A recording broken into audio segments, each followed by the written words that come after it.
Dialogue میں آپ کو کہتے ہیں خوش آمدید، میں ہوں اقرا حارث۔ مذاکرات کی باتیں تو ہو رہی ہیں لیکن مذاکرات کے لیے کوئی سنجیدگی نہیں۔ حکومت نے اپنی جانب سے پیشکش کی مگر اب اس پر شرائط رکھی جا رہی ہیں، جبکہ دوسری جانب تحریک انصاف نے محمود خان اچکزئی کو اختیارات دے دیے ہیں لیکن خود مذاکرات سے دو ٹوک انکار کر رہی ہے۔ ایک طرف سیاسی کشیدگی میں اضافہ، مقدمات، سزائیں اور احتجاج کا سلسلہ جاری ہے، تو دوسری طرف نیشنل ڈائلاگ کمیٹی کی تجاویز اور تمام اسیران کی رہائی جیسے مطالبات پر حکومت کی حکمت عملی واضح نہیں۔ 8 فروری کی ہڑتال کے کال کے نتائج، کے پی میں بڑھتی دہشت گردی اور اقتصادی بحران، یہ سب چیزیں اس وقت حکومت اور تحریک انصاف کے درمیان ایک غیر یقینی صورتحال پیدا کر رہی ہیں۔ سوال یہ ہے کہ آیا دونوں فریق واقعی مذاکرات کے لیے بیٹھ سکتے ہیں یا یہ کشیدگی مزید گہری ہو جائے گی، اور کیا حکومت اپنی طاقت کے بل بوتے پر معاملات حل کرے گی یا سیاسی راستہ اپنانے پر مجبور ہوگی؟ انہی سوالات کے جوابات جاننے کے لیے مجھے جوائن کر رہے ہیں معاون خصوصی ہیں وزیر اعظم شہباز شریف صاحب اور وزیر مملکت ہیں حذیفہ رحمان صاحب۔ بہت شکریہ حذیفہ آپ کے وقت کا۔ سب سے پہلے میں چاہتی ہوں کہ عطا طاہر صاحب یہ کچھ فرما رہے ہیں، آپ یہ سن لیجئے۔ کمیٹی بنی، مرحوم عرفان صدیقی صاحب اس میں بڑا کلیدی کردار ادا کر رہے تھے۔ وہ سابوٹاج کس نے کیا، کون بیک آؤٹ کیا، کون بھاگا؟ اسپیکر صاحب فلور آف دا ہاؤس اور پرائم منسٹر صاحب متعدد تقریروں میں اس بات کا ذکر کر چکے ہیں کہ جی بات چیت، مگر اس کے ساتھ ایک پرووائزو ہے۔ پرائم منسٹر صاحب نے کیبنٹ کی میٹنگ میں بھی کہا ٹھیک ہے بات چیت، مگر انہوں نے کہا کہ یہ رویہ نہیں چلے گا، ملک کی سالمیت کے خلاف، فوج کے خلاف جو معاملات ہیں ان کو تو ترک کرنا پڑے گا، اس کے بغیر تو آگے چل نہیں سکتی چیزیں۔ اور دیکھیے اب ڈویژن اتنی ہے کہ پارٹی کے اندر اتنے گروپس بن چکے ہیں کہ کون مذاکرات کرے گا یہ تو ان کو کلیئرٹی نہیں ہے۔ وہ بھانت کی بولیاں بول رہے ہیں، عجیب حرکتیں ہیں، کوئی ایک شخص نامینیٹ نہیں کر سکے۔ تو مذاکرات کی آفر بالکل وزیر اعظم نے بھی کی، اسپیکر نے بھی کی، ہونے بھی چاہیے۔ تو حذیفہ آپ بتائیے گا، 1 سال سے زائد کا عرصہ گزر چکا، مذاکرات کی باتیں دونوں طرف سے ہوتی ہیں، پھر بیانات بھی آتے ہیں، تو اب آخر ہونے کیا جا رہا ہے؟ دیکھیں بہت شکریہ اقرا، آپ کے سامنے ہم تو جب سے حکومت کی تشکیل ہوئی ہے 8 فروری 2024 کے بعد ہمیشہ ہم نے مذاکرات کی بات کی اور سیاسی جماعتیں مذاکرات کو ہی پریفر کرتی ہیں، لیکن آپ دیکھیں کہ جس طریقے سے جو تحریک انصاف نے جو ماحول بنایا ہے اور جس طریقے سے تحریک انصاف ہمیشہ بیک آؤٹ کرتی رہی ہے، تو اس میں ظاہر ہے حکومت کوئی جا کر کسی کا جو ہے گھٹنا تو پکڑ نہیں سکتی کہ ہم جیل چلے جائیں بانی تحریک انصاف سے کہیں جی آپ نے مذاکرات کرنے ہیں۔ پہلے وہ کہتے ہیں میں نے مذاکرات کسی اور سے کرنے ہیں، اب وہ کہتے ہیں میں نے مذاکرات اگر حکومت سے کرنے پہ راضی بھی ہوئے ہیں تو اپنی جماعت سے کوئی بندہ ہی نہیں نومینیٹ کر رہے، محمود اچکزئی کی ذمہ لگا رہے ہیں، کبھی راجہ ناصر عباس کی ذمہ لگا رہے ہیں۔ تو بہتر یہ ہے کہ اگر وہ مذاکرات کرنے میں سنجیدہ ہیں تو اپنی جماعت کے جو چیئرمین ہیں انہیں نومینیٹ کریں یا اپنی جماعت کے سینئر لوگوں کو نومینیٹ کریں، کوئی اس کے ٹی او آرز بتائیں، اپنے آفیشیل ہینڈل کے ذریعے بتائیں کہ میں مذاکرات کرنے میں سنجیدہ ہوں۔ ادروائز تو میں سمجھتا ہوں کہ صرف اور صرف وہ جو ہے جان بوجھ کر یہ بھی ایک نیریٹو بنا رہے ہیں تاکہ کہہ سکیں جی میں تو مذاکرات کرنا چاہتا تھا اور حکومت مذاکرات میں سنجیدہ نہیں تھی۔ ابھی آپ نے دیکھا ہوگا ایک طرف 8 فروری کو پہیہ جام ہڑتال کی کال ہے اور اس کا مومنٹم باندھنے کے لیے وزیر اعلیٰ کے پی دورے بھی کر رہے ہیں۔ پنجاب میں تو جو کچھ ان کے ساتھ ہوا وہ ہم نے دیکھا اور جو انہوں نے آگے سے زبان استعمال کی وہ بھی سب کے سامنے ہے، لیکن سندھ ایک قدم آگے بڑھ کر اجرک اور ٹوپی بھی پہنائی جاتی ہے، ویلکم بھی کیا جاتا ہے۔ آپ کو نہیں لگتا ایک نان ایشو کو اپنے لیے ایشو پنجاب حکومت نے بنا لیا؟ پنجاب حکومت نے صرف نہیں بنایا، پہلے انہوں نے پنجاب اسمبلی میں جا کر جس طریقے سے دھاوا بولا، ایک صوبے کا وزیر اعلیٰ اپنے ساتھ کیبنٹ ممبرز کو لے کر جائے اور اگر پرائیویٹ لوگ اندر داخل ہونے کی کوشش کریں اور اس کے بعد جو ہے باقی جو سیکیورٹی سٹاف ہے اسمبلی کا یا اسمبلی کا جو ایس او پی ہے وہ اس چیز کی اجازت نہ دے اور اس کے بعد آپ وہاں پر ایک پورا تماشا لگائیں، تو میرے خیال سے کچھ حکومت سے بھی چیزیں مس مینیج ہوئی، میں اس میں جو ہے یہ ایڈمٹ کروں گا، لیکن زیادہ تحریک انصاف کا اپنا ایک عادت ہے تماشا لگانے کی، اور پنجاب بیسیکلی ایک مین بیٹل فیلڈ ہے، سندھ میں وہ صورتحال ہے نہیں، اور سندھ حکومت نے اچھا سمارٹلی موو کیا، پہلے سے انہوں نے پنجاب میں جو انہوں نے کچھ کیا اس کے بعد خود ہی ویلکم کرنے کی بات کی اور اچھی بات ہے، اور انہوں نے اس بات کو مینیج کیا کہ کوئی یہ یہاں پر آ کر کوئی نیا نیریٹو بلڈ نہ کریں اور بلا وجہ سندھ حکومت میں تنقید نہ ہو، لیکن میں سمجھتا ہوں کہ اگر جو پنجاب میں ہوا ہے اس میں بیسک کردار تحریک انصاف کا اپنا تھا، لیکن اگر حکومت اس کو جو ہے مینیج کر لیتی تو شاید یہ صورتحال پیدا نہ ہوتی۔ تو سر نیشنل ڈائلاگ کمیٹی کی جو تجاویز ہے آپ لوگ اس سے متفق ہیں، اور آپ لوگ کیا سوچتے ہیں کہ واقعی جو کوٹ لکھپت کے اسیران ہیں اگر انہیں باہر لایا جائے تو وہ ایک برج کا کردار ادا کر سکتے ہیں اور ایٹ لیسٹ ماحول سازگار ہو سکتا ہے ان کی وجہ سے؟ نہیں، میں یہ سمجھتا ہوں کہ کوٹ لکھپت کے جو قیدی ہیں جو سزا کاٹ رہے ہیں، جو اصول بانی تحریک انصاف پہ لاگو ہوتے ہیں وہی ان پر لاگو ہوتا ہے، ہم انہیں باہر کیسے لے کر آ سکتے ہیں؟ اور دوسری بات یہ ہے کہ یہ تحریک انصاف نے طے کرنا ہے، اگر وہ کسی جیل میں قیدی یا ملزم کو جس طرح شاہ محمود قریشی ہیں وہ ملزم ہیں, ان پر کوئی الزام نہیں ہے, ابھی تک ثابت نہیں ہوا یعنی الزام, اور زیر عدالت سے وہ کنوکٹ نہیں ہے, تو اگر ان کو نامینیٹ کرتے ہیں تو ظاہر پھر کوئی رستہ نکالا جا سکتا ہے, کوئی پروڈکشن آرڈر جاری ہو سکتے ہیں. لیکن ہم پہلے سے ہی کہیں کہ یہ اسیران ہیں, ان کو ہم رہا کر رہے ہیں, تو آپ لوگوں نے سوال کرنا ہے کہ اگر ان کو رہا کیا جا سکتا ہے تو پھر ڈیالہ والوں کو بھی آپ رہا کر دیں. تو بیسیکلی جو لا آف لینڈ ہے وہ اجازت نہیں دیتا کہ آپ کسی بھی سزا یافتہ قیدی کو جو ہے وہ رہا کریں. تو یہ جو 8 فروری کو احتجاج کی کال ہے, آپ کیا یہ درست ہے کہ تحریک انصاف نے جو کال دی ہے تو آپ وہ بھول جائیں کہ 8 فروری تک ان کی بانی سے ملاقات ہو سکتی ہے, یعنی حکومت نے طے کر لیا ہے کہ اگر ایسا کیا گیا تو ہم بھی ملاقات نہیں ہونے دیں گے؟ دیکھیں, اس میں بھولنے کی بات تو نہیں ہے, سیاست میں کوئی چیز جو ہے وہ حرف آخر نہیں ہوتی, حتمی نہیں ہوتی, ظاہر صورتحال تبدیل ہوتی رہتی ہے. لیکن اگر کوئی یہ سمجھتا ہے دونوں دھاندلی کے ذریعے وہ ملاقات میں مجبور کرے گا, حکومت کو کہے گا, اور حکومت جو ہے گھٹنے ٹیک دے گی کہ اسٹریٹ پاور ہے یا یہ احتجاجی کال دیں گے, تو ایسا ہرگز ممکن نہیں ہے. ہاں, یہ ہو سکتا ہے کہ بانی تحریک انصاف کا ایک فنڈامنٹل رائٹ ہے کہ انہیں ان کی فیملی سے ملنے دیا جائے, اور اگر ان کی فیملی بیہیو کرتی ہے اور سیاست میں انوالو نہیں ہوتی تو ریاست کی پالیسی چینج بھی ہو سکتی ہے. لیکن جو سیاسی لوگوں سے ملاقاتوں کا معاملہ ہے اس میں کوئی تبدیلی نہیں آئے گی, اور کسی سزا یافتہ قیدی کو سیاست کرنے کی اجازت نہیں دی جائے گی.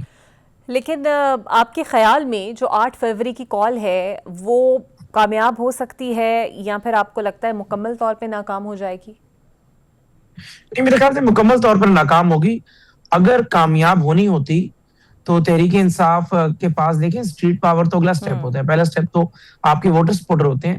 ابھی بائی الیکشن ہوئے, بائی الیکشن میں لاہور میں آپ کو 27,000 ووٹ پڑا ہے, تو مجھے بتائیں کہ جو آپ 1.5 لاکھ ووٹ کا کلیم کرتے تھے جنرل الیکشن میں کہ میں لاہور سے پڑا ہے, وہ ووٹر کہاں گیا؟ تو اگر 27,000 سے آپ کو ووٹ پڑ رہا ہے تو آپ اس سے اندازہ لگا سکتے ہیں کہ اسٹریٹ پاور تو ظاہر پھر اس سے اگلا سٹیپ ہوتی ہے, یعنی موسٹ کمیٹڈ لوگ درکار ہوتے ہیں, یعنی ووٹر سے بھی اگلا سٹیپ جو ہوتا ہے. تو میں سمجھتا ہوں کہ کوئی ایسی صورتحال پیدا نہیں ہوگی حکومت کے لیے 8 فروری 2026 کو. جو پاکستان کے ڈائنامکس ہیں اور جو ظاہر ہے پورے ساؤتھ ایشیا کی اگر آپ بات کریں, یہاں پر لوگ اس طرح سے ریزسٹ نہیں کرتے, اور اگر بانی تحریک انصاف یہ خواب دیکھ رہے ہیں کہ اسٹریٹ پاور ہوگی, لوگ پتہ نہیں اڈیالہ پہنچ جائیں گے, کوئی اسلام آباد کو فتح کر لیں گے, میرے خیال سے ایم کی جنت میں رہتے ہیں.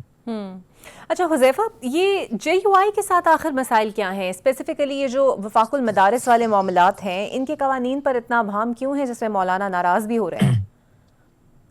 نہیں, کوئی ابہام نہیں ہے. بیسیکلی حکومت اگر کسی بھی شعبے کو ریگولیٹ کرنا چاہے, مدارس کے حوالے سے اگر حکومت کا نقطہ نظر ہو کہ انہیں رجسٹرڈ کر لیا جائے یا ان کے جو ایکسپینسز ہیں یا باقی چیزیں ہیں وہ حکومت کی ظاہر ہے اس کے اوپر ایک نگاہ رہے, اور اس کے اوپر مولانا صاحب کو اگر اعتراض ہو تو میرے خیال سے نامناسب بات ہے. ریاست جو ہے وہ کسٹوڈین ہوتی ہے ہر شعبے کی, اور اگر ریاست ان مدارس کو ریگولیٹ کر رہی ہے یا کوئی قانون سازی کر رہی ہے یا کسی ایک وزارت کے انڈر کر رہی ہے, تو میرے خیال سے مولانا صاحب کو سمجھنا چاہیے.